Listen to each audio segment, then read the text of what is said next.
La mira de tu amor me envuelve en esta danza. Cada paso es un suspiro que me llena de esperanza. Vamos a bailar.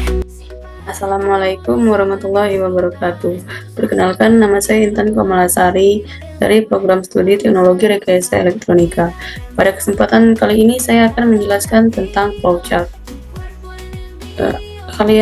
Apakah kalian sudah tahu apa itu flowchart? Alur yang menggunakan simbol-simbol tertentu untuk menunjukkan alur logika, kondisi, dan aktivitas.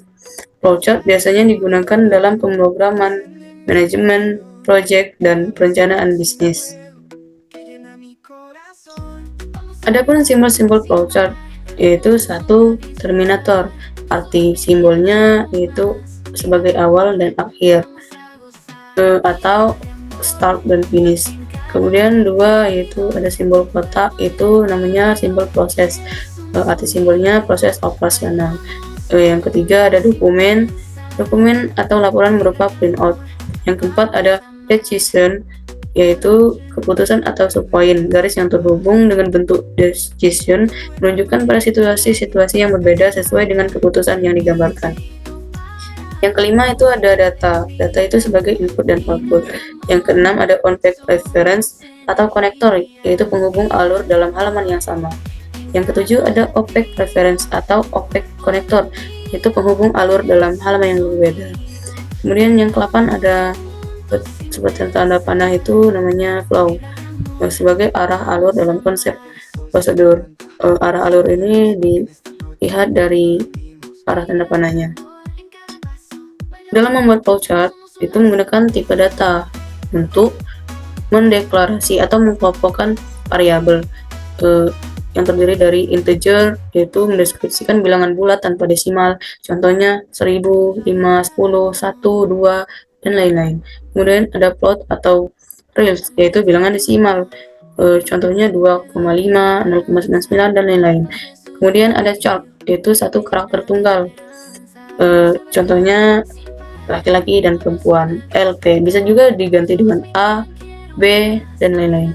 Kemudian ada string, yaitu kumpulan karakter membentuk teks, contohnya adalah halo, kemudian hi. Terus untuk string diberi tanda petik 2 agar programnya terjalan atau terlaksana. Kemudian ada boolean, yaitu hanya memiliki 2 nilai, true atau false. Kemudian ada array atau list, yaitu kumpulan elemen dengan tipe yang sama, bisa dilihat dari contohnya. Kemudian ada objek, yaitu entitas dalam pemrograman berorientasi objek, contohnya mobil merah sama dengan merah. Kemudian struct yang menggabungkan beberapa tipe data, contohnya bisa dilihat. Flowchart memiliki fungsi, yaitu fungsi utamanya untuk memberi gambaran jalannya sebuah program dari suatu proses ke proses lainnya, sehingga alur program menjadi mudah dipahami oleh semua orang. Selain itu, fungsi dari flowchart adalah untuk menyederhanakan rangkaian prosedur agar memudahkan pemahaman terhadap informasi. Pada kesempatan kali ini saya akan memberikan contoh atau membuat flowchart sederhana menggunakan aplikasi Flowgorithm. Flowgorithm adalah sebuah aplikasi yang dapat dipakai untuk mempelajari logika pemrograman komputer. Flowgorithm adalah salah satu aplikasi simulasi untuk menjalankan flowchart. Flowchart yang dibuat dapat dijalankan dan diuji. Menariknya lagi, flowchart yang sudah jadi dapat kita konversi menjadi kode program atau source code. Berbagai bahasa pemrograman dapat menerjemahkan diagram alurnya ke berbagai bahasa pemrograman, misalnya bahasa pemrograman Python, C, C++, Kotlin, dan lain-lain. Untuk lebih lanjut, mari kita membuat flowchart sederhana menggunakan aplikasi Flowgorithm.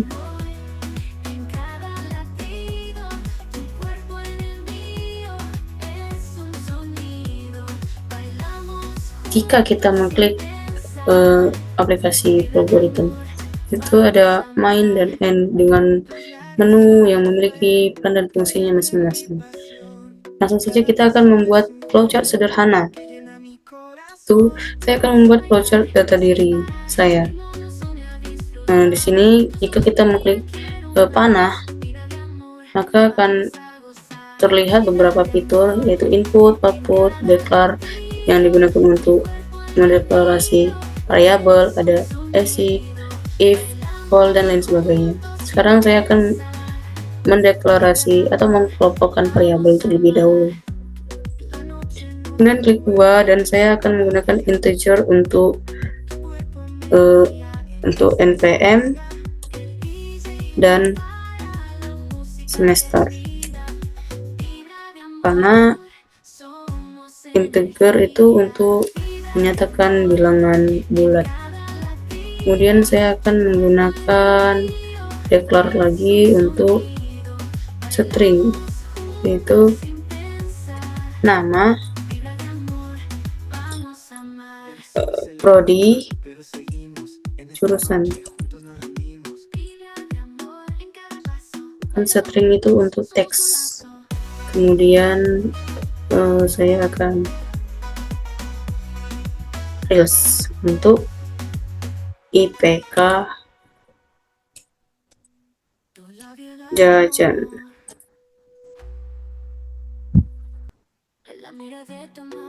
Kemudian saya akan memilih output. Saya akan memilih output dan memberikan arahan atau perintah. Itu masukkan nama Anda. Jangan lupa diberi tanda petik agar programnya dapat terjalan. Kemudian saya pilih input dengan inputan nama. Ingat ya teman-teman, ketika kita mendeklarasikan itu menggunakan huruf kecil, berarti pas bagian output input kita harus memilih huruf yang sama seperti deklarasi. Jika menggunakan huruf kapital, ya harus disesuaikan, berarti harus menggunakan huruf kapital juga. Kemudian masukkan Anda.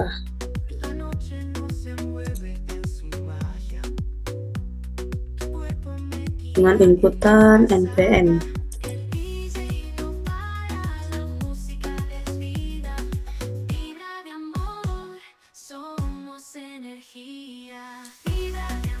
Masukkan prodi Anda dengan input prodi.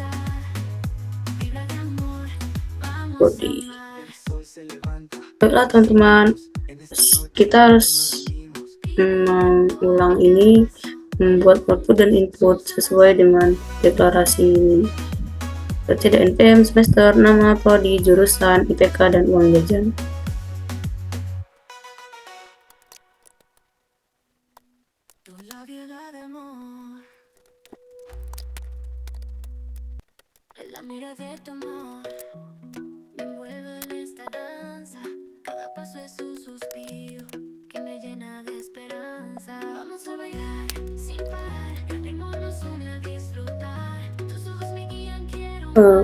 Baiklah teman-teman, saya telah selesai membuat output dan input sesuai declare yang telah saya buat, yang telah saya kelompokkan.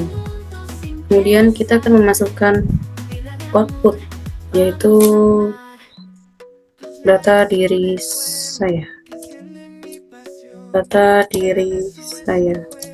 karena kita akan membuat data diri saya, maka kita akan perintahkan untuk output data diri saya. Kemudian kita masukkan output keseluruhan, itu nama,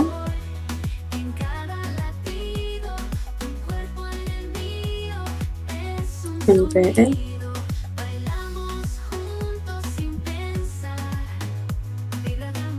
prodi,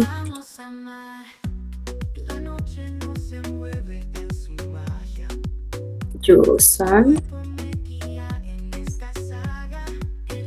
semester,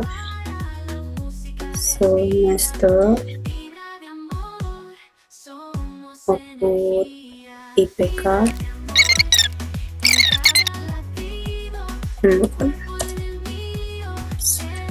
untuk uang jajan ini opsional ya teman-teman. Nah, sini saya akan memberikan. Jika telah selesai, akan kita menyuruh membuat data diri saya, maka data diri saya akan keluar seperti ini.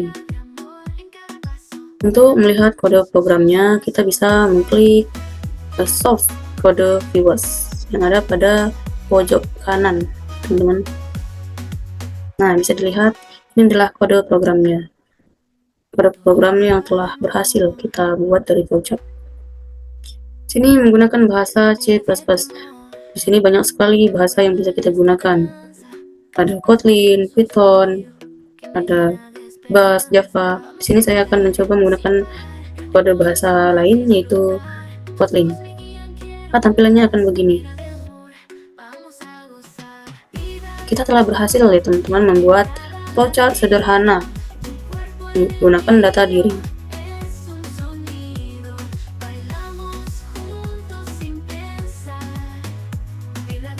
Jadi kesimpulan yang bisa kita ambil dari pembuatan flowchart menggunakan aplikasi Polyriton itu dengan menggunakan flowchart kamu dapat lebih mudah untuk menjelaskan proses perjalannya suatu program, karena fungsi dari flowchart adalah untuk menjabarkan proses-proses yang berjalan menggunakan simbol. Flowchart ini juga dapat digunakan sebagai alat untuk menyimpan informasi tentang program kepada orang lain. Baiklah, sekian yang bisa saya jelaskan dan sampaikan terkait flowchart. Saya akhiri. Wassalamualaikum warahmatullahi wabarakatuh.